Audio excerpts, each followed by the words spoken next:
next video.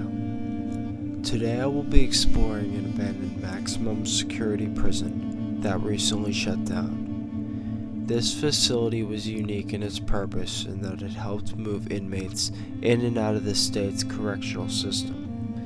New arrivals and pending discharges would be sent here and provided critical services such as mental health and social programs before being sent somewhere else or released. In extreme carelessness and lapse of judgment, the state left all the keys to the facility, despite taking almost everything else inside.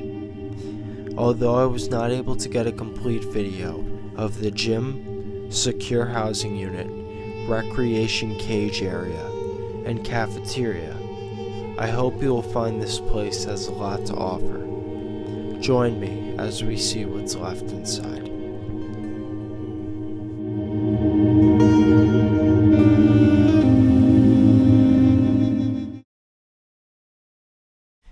And the state want those with mental health concerns, those with disabilities, and those who commit crimes in their communities. They built facilities in the suburbs. They built correctional facilities, psych centers, and other structures to contain individuals that they didn't want to care for. And then over the course of the last 30 years, the state's abandoned those facilities. And with it, by the way, not only the structures laying dormant, becoming these massive pieces of property that don't ever get redeveloped, but with it went the services. And counties like ours all continue to live with growing needs for mental health services and community safety. The state's failure to work with local leaders, state legislators, and the people most affected, the employees, to develop both a plan for announcement, plan for closure, and a plan for redevelopment is continued victimization, and it's irresponsible. And once again, it's our neighbors who are left scrambling, our neighbors who have to bear the economic burden of this closure, and our neighbors who will have to wonder what will become of another massive state abandoned property. And as Marcus had mentioned, the state doesn't have a good track record with both the Beacon facility and it took many, many years with even River Psychiatric Center. And let me be clear, this announcement came as a complete and total shock. There was absolutely no communication in advance from the state. In fact, I didn't get a letter from docs confirming the news until hours after the news blogs were already publicly spreading the word. What a slap in the face to the hardworking men and women who show up here every single day to do their best to ensure public safety. Our new governor promised to take a different approach from her predecessor. She promised to govern by listening, and I was hopeful that we would be similar in that regard. No, we're here to voice concerns. We're here to voice concerns, voice frustrations. Nothing has been done with all the savings that the so-called savings that has been incurred from these prison closures. We need a reinvestment in the facilities. We need to do something to make the facilities safer for not just the officers, but for the inmates. We've seen a 50% reduction in the inmate population, but 100% increase in both inmate on staff violence and inmate on inmate violence. This has to be addressed, and the department has failed to address this for over a decade. We're dealing with a lot of contraband in our facilities, and with that comes pretty poor morale. Our membership, which we're hearing daily as a board, are starting to lose faith in the agency. We're looking at a potentially $142 million savings this budget calls for.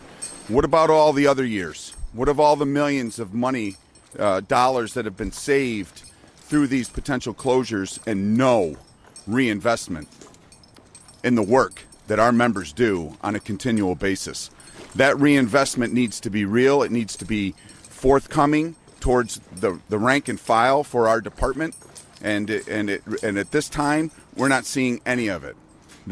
Those savings need to come back in a reinvestment towards our staff for many of the programs that we've called for, the secure vendor package program, and a violence study over the assaults on staff in our correctional facilities and the amount of contraband coming in. dollars, tax dollars, will have been wasted. But this particular facility was built for a reason. It's a regional center that allows for thousands. In fact, administrative staff suggest as many as 26,000 individuals will pass through that door in a given year. Why?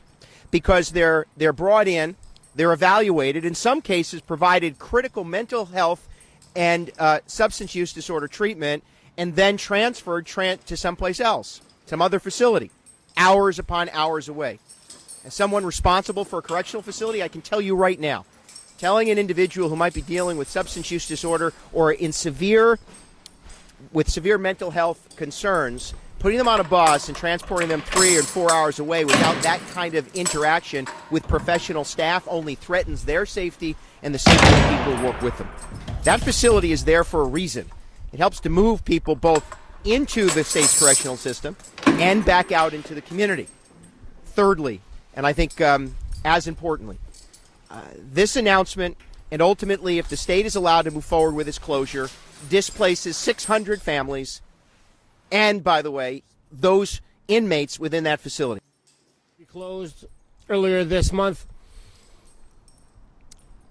aren't being closed for efficiency reasons. They're not being closed to save taxpayer dollars. If that were the case, they would have brought in all the stakeholders. They would have brought in the corrections officers. They would have brought in the other employees and the others who have a stake in this, the communities that have a stake in this. And they would have brought those stakeholders into a room, and we would have figured this out over a period of time, and we would have come up with the best possible solution. The government doesn't do too many things quickly and decisively, but this was done quickly, and this was done decisively without any stakeholders being told. And I think it was done because it's the triumph of politics and the triumph of ideology over common sense and over public safety.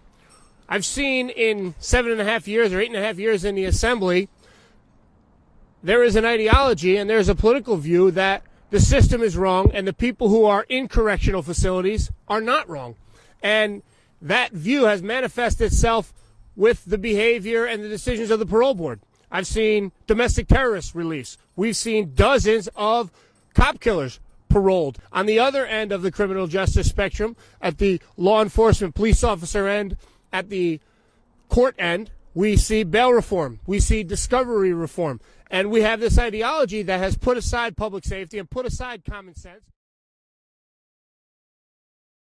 Currently, we have a federal lawsuit pushing back against the HALT legislation that was passed in the last session.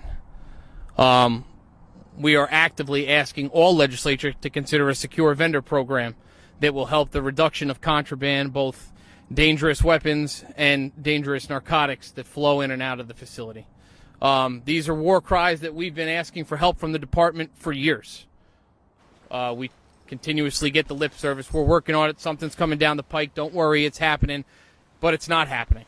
The assaults continue. There was a staff assault last night that sent officers to the hospital. This doesn't stop. Nothing gets better. No one does anything but provide lip service. And we're tired of it. Certainly not the responsibility of the people who work behind those walls to try to explain to state legislators why their lives are at risk. And at the end of the day, what we ought to be doing and will encourage residents all across this region, you don't have to drive much further than 2 or 3 miles down the road to see what happens when the state abandons a correctional facility. So pick up the phone, get on the computer, and email your state legislator, call your state legislator. Karen's here, Sue's here. Democrats are in the majority in both houses of the state legislature. They can decide to stop this. This announcement, and ultimately if the state is allowed to move forward with its closure, displaces 600 families and, by the way, those inmates within that facility. Those who rely on this place for employment will have to, with little notice at the worst time of year, dealing with a pandemic and heightened cost of living, will have to make the choice to move someplace else. Now, to some people that might seem like a minor inconvenience, but to individuals whose entire livelihoods, whose children go to our schools, whose businesses may rely on them, to uproot them for no reason at all, and I'll get to that last, for no reason at all, is at best cruel to them. Those inmates also are within proximity to services that they receive from outside of the world. legal defense, family connection, religious and faith connections. Those get uprooted and moved someplace else. That is an abandonment of the very basic concept that within a correctional facility, our hope is to help people correct behavior. All of that, by the way, again, cruel and unnecessary. We're hoping the constituents, the members of the community right here, realize that there's going to be repercussions for closing a facility. They're not closing the facility because we're becoming a better society. We're not a safer society.